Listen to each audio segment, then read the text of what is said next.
Olá, pessoal! Aqui é a professora Raquel, do canal Ensinando Ciências. Lembre-se de se inscrever no canal, de curtir, compartilhar e comentar se você gostar. Vamos ensinar juntos? Hoje trago mais uma videoaula sobre lixo plástico nos oceanos. E o que nós temos a ver com isso? Pensando um pouquinho, então, sobre esse objeto do conhecimento, há um documentário que atualmente está na Netflix, que é Oceanos de Plástico. É um documentário de 2016, com faixa etária de 10 anos e que tem uma duração de 1h40. Esse documentário não é dublado, ele é legendado. Mas eu acho interessante, daqui a pouco você, professor ou professora, assistir ele para ter uma noção de quais pontos seria interessante abordar em sala de aula sobre a questão do plástico.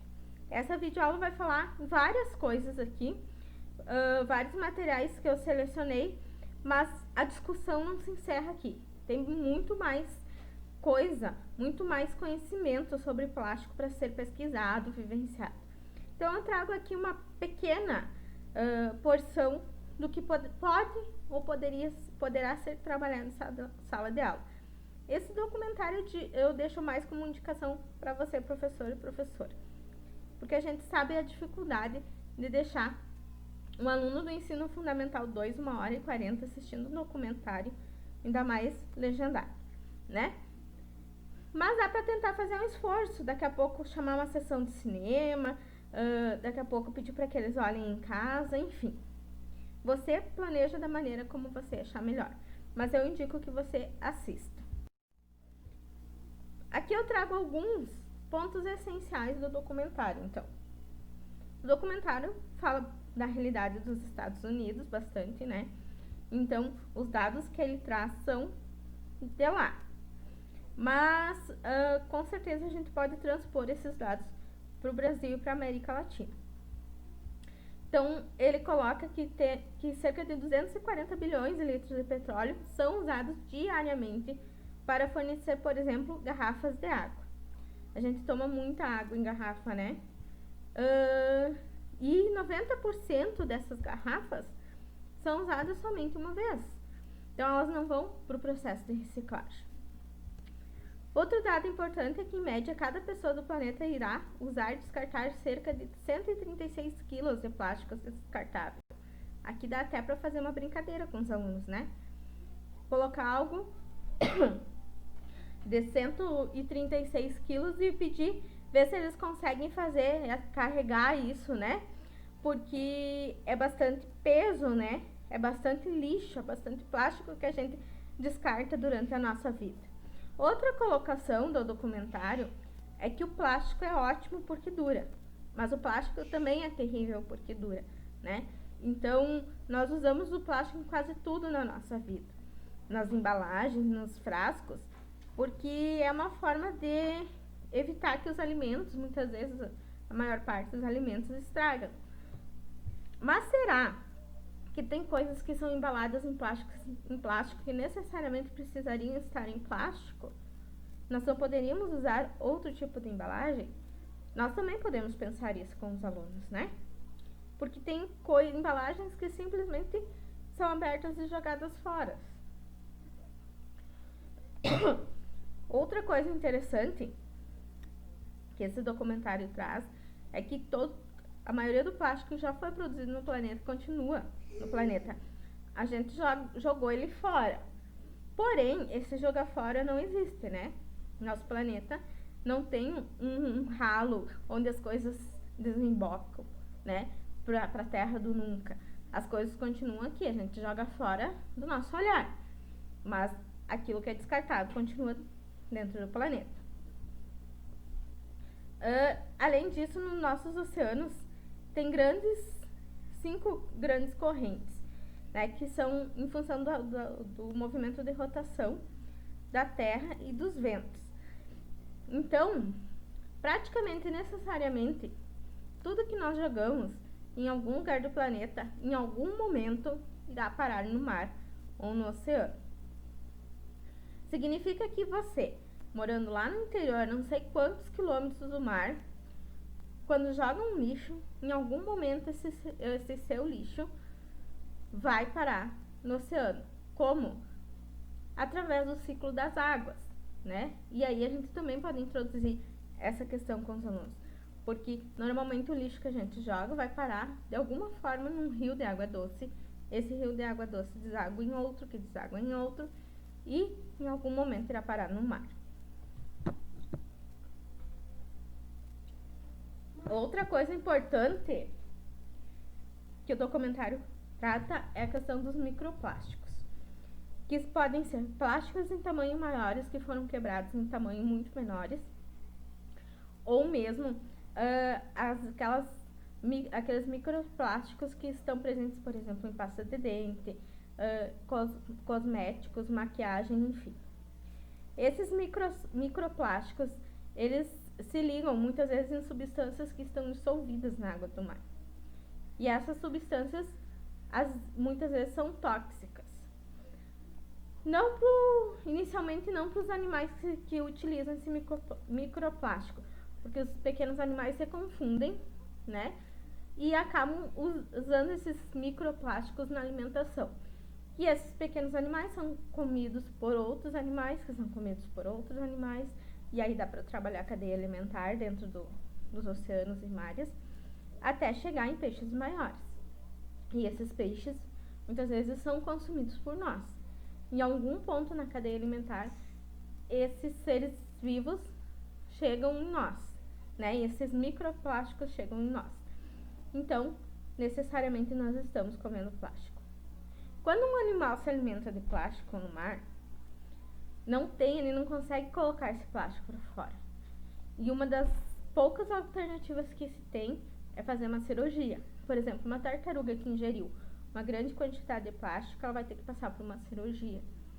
Aves marítimas estão ingerindo muita quantidade de plástico, né? Então, assim, precisamos pensar sobre isso.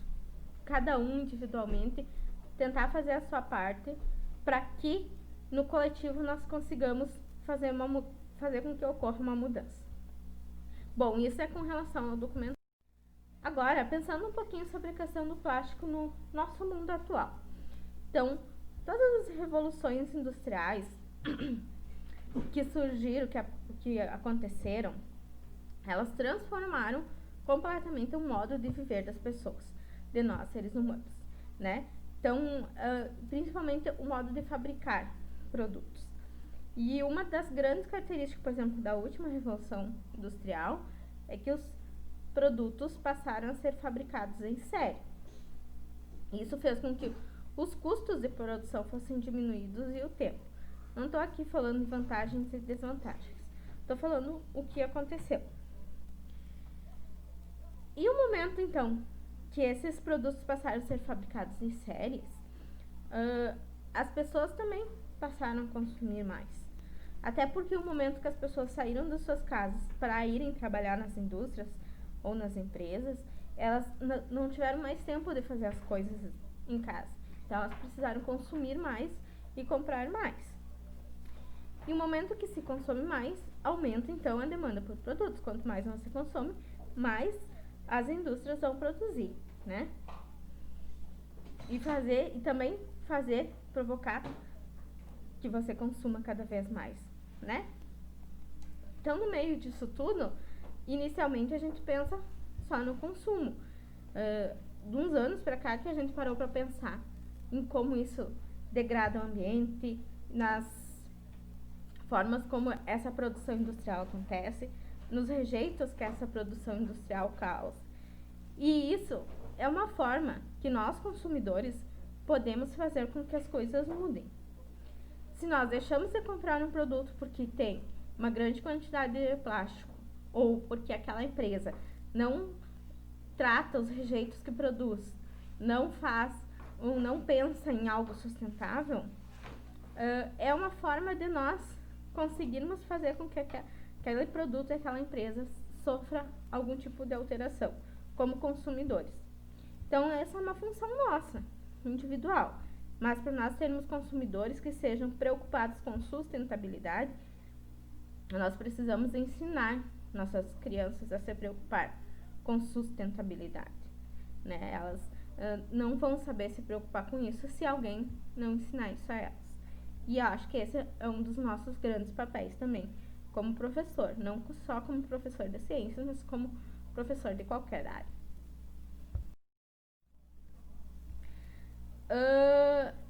Existe hoje, então, a questão da reciclagem do plástico, né?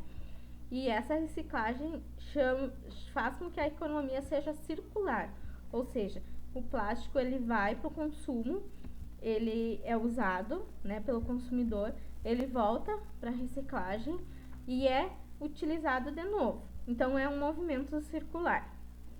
E isso faz com que as empresas e as pessoas pensem então no impacto responsável do uso dos recursos, porque os recursos são finitos.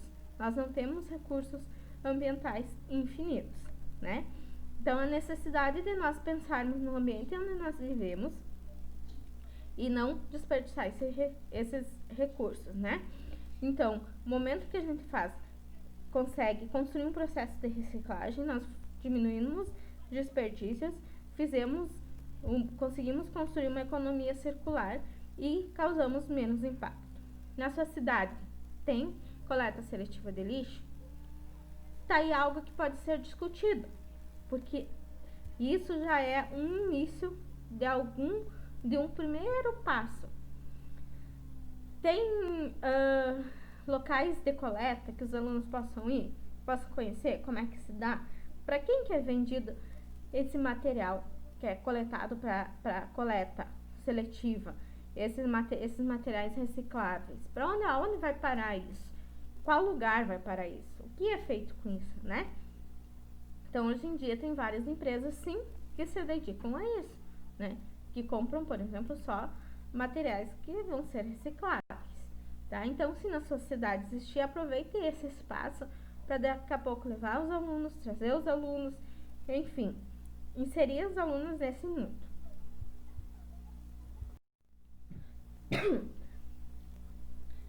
A reciclagem do plástico é algo um pouco complicado, mas se nós conseguimos criá-lo, nós temos que pensar numa maneira de desfazê-lo, né? Por que é complicada a reciclagem do plástico? Porque normalmente essa reciclagem se dá pelo plástico ser picotado, ou seja, cortado e depois derretido. Em função de algumas composições que estão ali junto, alguns produtos que dão cor ao plástico, acontece então que às vezes esse resultado do derretimento desse plástico é um resultado inesperado. Então não se sabe às vezes o que pode acontecer como produto final. Por isso a dificuldade então de fazer reciclagem do plástico. Mas tem bastante ideias novas vindo por aí e é importante que a gente também tome conhecimento delas. E uma delas é o plástico PDK, que é uma criação então dos cientistas do Laboratório Nacional de Lawrence Berkeley dos Estados Unidos. Ele é um plástico infinitamente reciclável, ou seja, ele pode ser reciclável o resto da vida. Então, a estrutura dele, quimicamente, ela pode ser montada e desmontada. E ele não perde as características do plástico. Então, estão existindo iniciativas que começam a pensar sobre a questão da reciclagem. E nós também precisamos pensar, né? Como isso é possível fazer. Ou quais os passos, então, para a gente não consumir tanto plástico, né?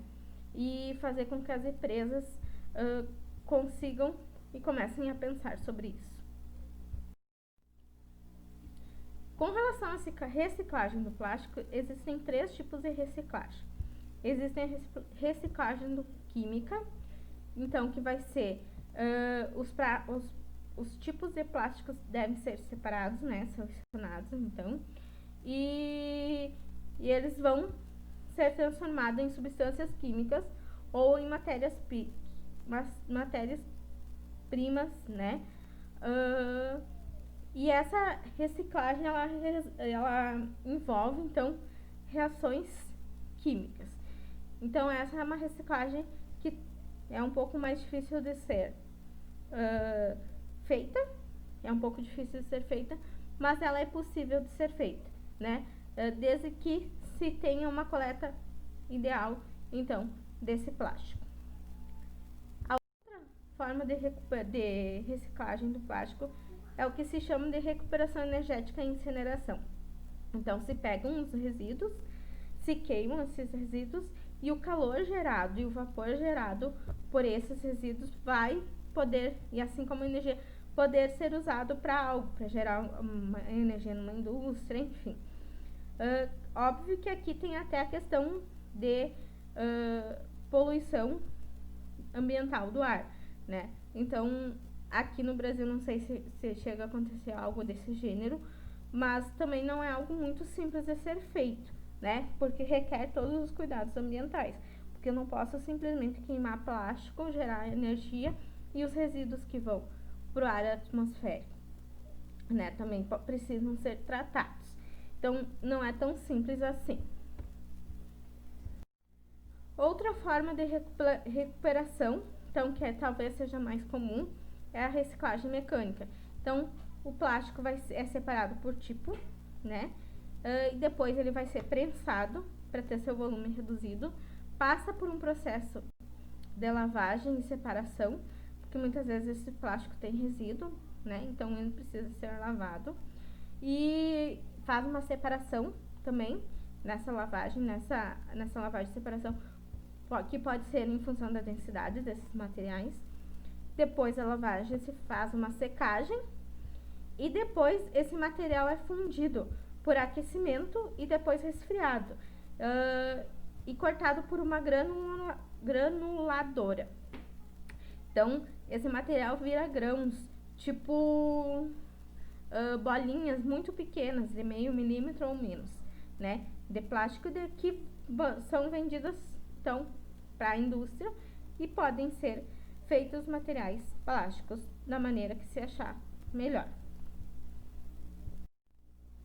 Aqui, pessoal, eu trago alguns livros que tem disponível na forma de e-book para consultar sobre a questão do plástico, tá? Então, esse aqui, 11 perguntas e respostas fundamentais sobre reciclagem do plástico, que é da Associação Brasileira das Indústrias de Plástico. É só entrar no site que você consegue, então, esse e-book. Não é um e-book muito grande e ele tem informações bem interessantes para trabalhar em sala de aula. Tem esse outro aqui também, que é da mesma associação, que é a economia circular, da teoria à prática. Então, que explica um pouquinho dessa questão da reciclagem do plástico, né? E da logística reversa, na verdade. Não, esse na verdade não fala da logística reversa, que é o reversa, o próximo. Ele fala então dessa economia circular, o fato da gente pegar o plástico, né? Fazer o uso dele, ele voltar para a indústria, ser utilizado novamente e num círculo, como se fosse num círculo vicioso. E o próximo, esse aqui daí sim é sobre logística reversa. 11 perguntas e respostas para entender logística reversa. Tá, o que é logística reversa? É a pessoa ou a empresa que forneceu aquele material, né, aquela embalagem plástica para você se responsabilizar por isso. Então, quando eu vendo algo que tem materiais que possam contaminar o meio ambiente, eu tenho que me responsabilizar de alguma forma, como indústria, como produção, de alguma forma com relação a isso, tá? Se a gente for analisar na Alemanha, por exemplo, tem máquinas que recolhem garrafas PETs que você guarda, então, essas garrafas. Você vai lá naquela máquina, coloca essas garrafas e você recebe, então, valores em função de ter levado essas garrafas lá e esses valores depois você pode usar para alguma coisa. Então, isso se chama logística reversa. Essas garrafas vão ser recicladas e vão ser utilizadas de novo, esse plástico dessas garrafas, né? Então, nós temos que começar a pensar um pouco sobre isso, da responsabilidade de quem produz e da responsabilidade de quem consome, né? Então, a indústria ela tem que começar a se responsabilizar por aquilo que ela produz.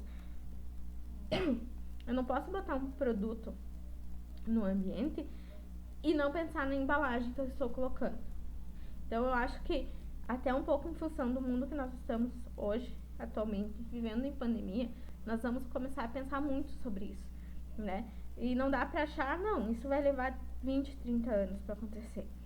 Nós achávamos que nós demoraríamos muito para ter aulas online, por exemplo. Hoje, em 3 meses, está todo mundo tendo aula online, que tem acesso, óbvio, né? Tem pessoas que não têm acesso.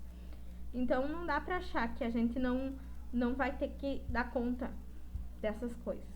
Nós, como cidadãos, vamos ter que sim dar conta disso aqui, tá? Então, é essencial sim, nossos alunos começarem a compreender sobre o plástico e daí trabalhar o plástico e trabalhar os outros tipos de reciclagem também entra junto, né? Aqui eu trouxe a questão do plástico porque é o tipo de material acho que nós mais utilizamos, né, como seres humanos. Mas tem outros materiais também que são que atingem bastante o meio ambiente. Então, daqui a pouco, vamos trazer isso para a escola? Vamos separar o lixo da escola? Vamos seguir o caminho desse lixo da escola até onde ele vai? O que a sua cidade faz com o lixo que é recolhido, né? Eu acho que começar a questionar, talvez hoje a gente não vai conseguir mudar, mas no momento que a gente começa a questionar as coisas, isso faz com que devagarinho as coisas possam vir a mudar. Se a gente nunca questionar, elas não irão mudar, né? Então essa é a minha ideia hoje, a videoaula. Muito obrigada, vamos ensinar junto, cuide-se de si e dos outros.